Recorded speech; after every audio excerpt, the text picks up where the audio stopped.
Are we a nation that embraces dictators and tyrants like Kim Jong-Un?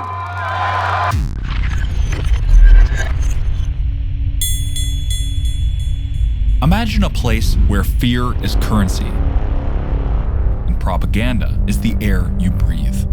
A nation shrouded in secrecy and branded by many as the worst place to live on Earth. North Korean leader Kim Jong-Un ordered his country to accelerate war preparation. The repressive North Korean regime. In a period of unprecedented isolation. You're constantly on a knife edge. But how did it become this dystopian reality? Meet Kim Jong-Un, a dictator who demands godlike devotion while his people struggle for basic necessities. Now couple that with a media machine churning out lies, turning citizens into cogs in the regime's propaganda engine. Labor camps where fear and oppression reign supreme, and constant nuclear tests despite international sanctions. U.S. officials have confirmed that overnight North Korea launched an intercontinental ballistic missile. This is the end goal, or at least towards the end goal for North Korea. This is the reality of almost 26 million people.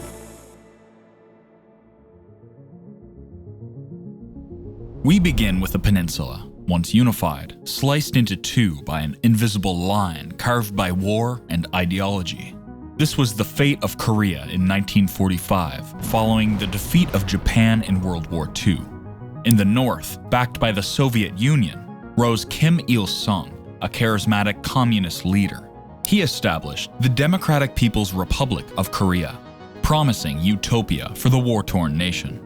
In the south, propped up by the United States, emerged the Republic of Korea, known as South Korea today.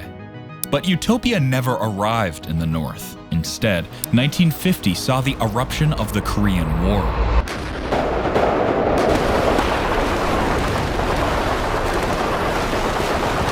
A brutal conflict that claimed millions of lives and left the peninsula permanently scarred.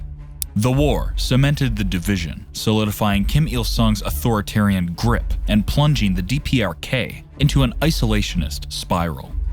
Fear and control became the cornerstones of the regime. Information flowed inward at a trickle, while citizens were indoctrinated with nationalism and the cult of personality surrounding the Kim dynasty. Individual freedoms were extinguished, replaced by a suffocating regime that prioritized military might and absolute obedience. This historical context is crucial to understanding North Korea today. The division, the war, and the subsequent isolation all combined to create a unique political and social landscape, one where hardship and oppression became deeply ingrained.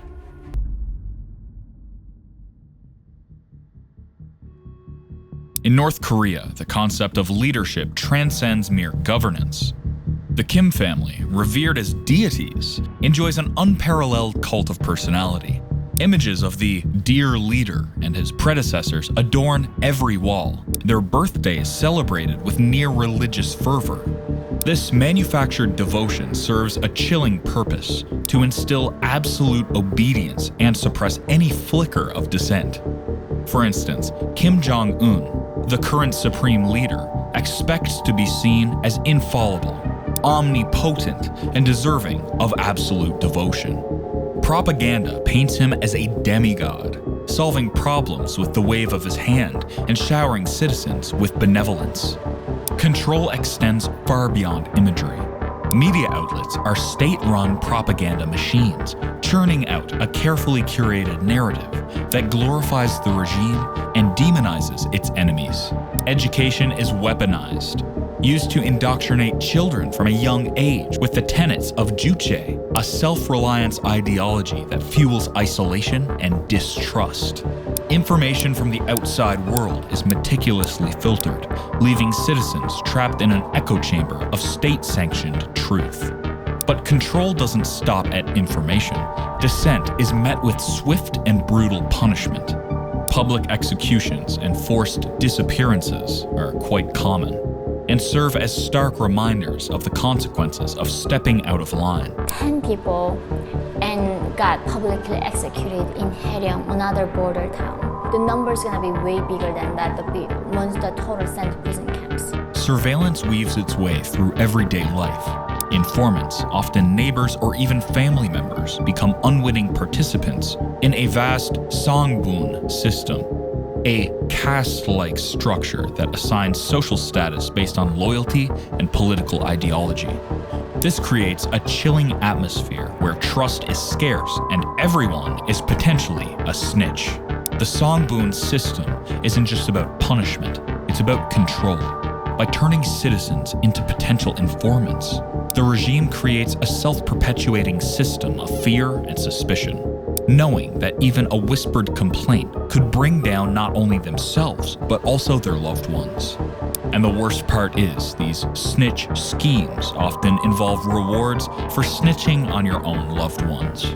Shockingly, it was recently reported that the government has urged mothers to snitch on their own children who steal government property and watch illegal media. This includes South Korean content such as K-pop. North Korea's human rights record is a full-blown dystopian nightmare. Forced labor camps like the notorious Yadok and Hyeryong house an estimated 130,000 prisoners. This includes not just political dissidents, but entire families deemed hostile under the Songbun system. We have entire generations born and raised within these barbed wire enclosures, subjected to back-breaking labor, beatings, and starvation, according to a 2021 report to the UN Committee Against Torture.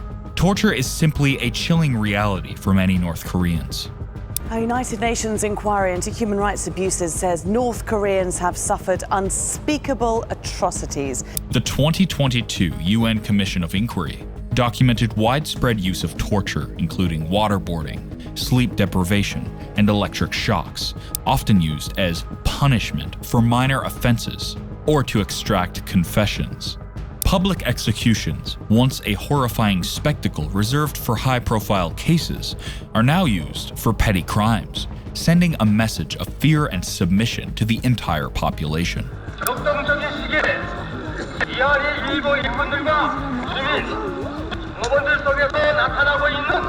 The scars of the 1990s famine, known as the Arduous March, still haunt the nation.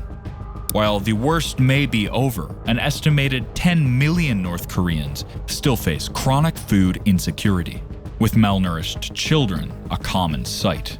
The regime prioritizes military spending over its citizens' basic needs, leaving them vulnerable to hunger and disease. But the suffering extends far beyond physical hardship.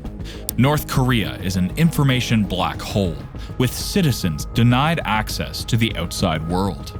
The regime tightly controls all media, bombarding them with propaganda from birth, effectively brainwashing them into unquestioning loyalty. Freedom of speech is a foreign concept, with even private conversations monitored and dissent ruthlessly crushed. Even religious expression is severely restricted, and it's not uncommon to see religious groups facing persecution and imprisonment. Even basic freedoms of movement are curtailed. North Koreans are essentially prisoners within their own borders, unable to leave the country without risking severe punishment. This isolation traps them in a system designed to control and repress, leaving them with no hope for escape or a better future. Another huge issue North Korean citizens face is the economy. The government dictates every aspect of production and distribution, prioritizing military might over the well-being of its citizens. This command economy and lack of central planning have led to chronic stagnation and widespread hardship. Resources are funneled towards the military, with the country saying that it expects to spend 15.9% of total government expenditure in 2024 on defense. This leaves little for essential services like healthcare and education, leaving the population vulnerable and underdeveloped. While South Korea boasts a thriving tech industry and high-speed railways, North Korea struggles with basic infrastructure like reliable electricity and paved roads. Trade with the outside world is severely restricted, further hindering economic growth. Dependence on foreign aid, particularly from China, remains high, exposing the regime's vulnerability and hindering self-reliance. This reliance on outside support further exacerbates the lack of internal innovation and technological advancement, trapping the nation in a cycle of dependence and stagnation. The consequences are stark. Chronic food shortages and manipulation plague the population, with estimates suggesting nearly 40 to 60% of citizens undernourished. Industrial production remains anemic, relying on outdated machinery and inefficient practices. And of course, unemployment is rampant, with many resorting to black markets and barter systems just to survive. North Korea's nuclear program looms large, casting a long shadow over regional stability and international security.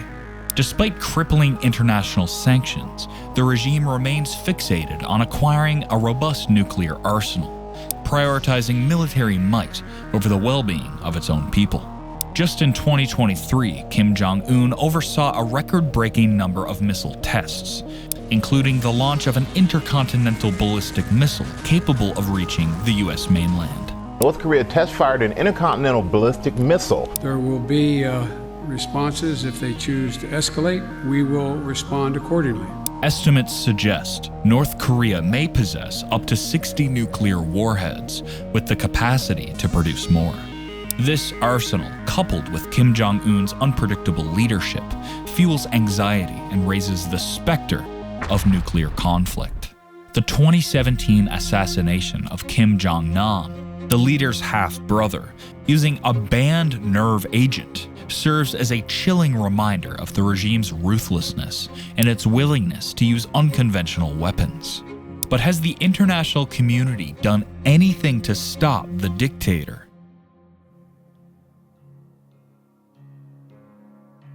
Since its first nuclear test in 2006, North Korea has faced a tightening noose of international sanctions designed to curb its nuclear ambitions and isolate the regime. These measures, imposed by the United Nations Security Council and individual countries, have had a significant impact on the nation's economy and its relationship with the world.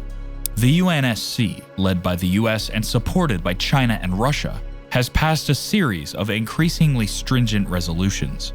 Resolution 2270, adopted in 2016, targeted North Korea's primary exports, including coal, iron ore, and seafood, significantly impacting its foreign revenue.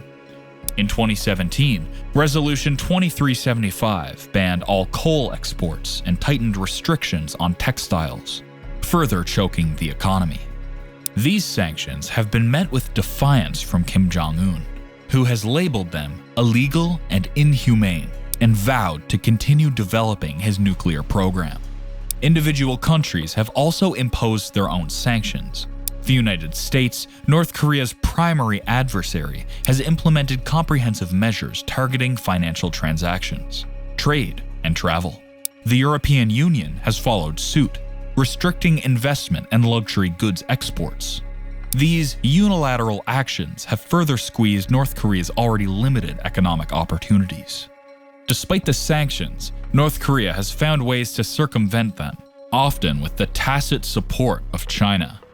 China, North Korea's longest trading partner and key political ally, has walked a tightrope between upholding international pressure and maintaining its own strategic interests. While China has voted in favor of US sanctions, its enforcement has been criticized as lax, allowing North Korea to engage in illicit trade and smuggling activities. For example, despite bans on specific goods like coal, China's reported trade volume with North Korea has mysteriously remained steady, suggesting unofficial channels or misclassification of exports. Critics point to satellite imagery showing continued coal shipments from North Korea to China. The impact of these sanctions on North Korean citizens has been severe. The economy has stagnated, leading to shortages of essential goods and rising prices. The sanctions have also hampered access to essential medicines and medical equipment, exacerbating existing healthcare challenges. However, the narrative of North Korea as a victim of international bullying is complex. The regime has consistently prioritized its military ambitions over the well-being of its citizens, diverting resources towards nuclear missile programs while neglecting basic needs. Today, a single question hangs heavy in the air. Is there hope for North Korea? Can a nation so deeply scarred, so isolated from the world, ever heal? Perhaps someday, a flicker of light will pierce the shadows, offering a chance for a brighter tomorrow. But for now, the fate of North Korea and its people hangs precariously in the hands of a narcissistic dictator.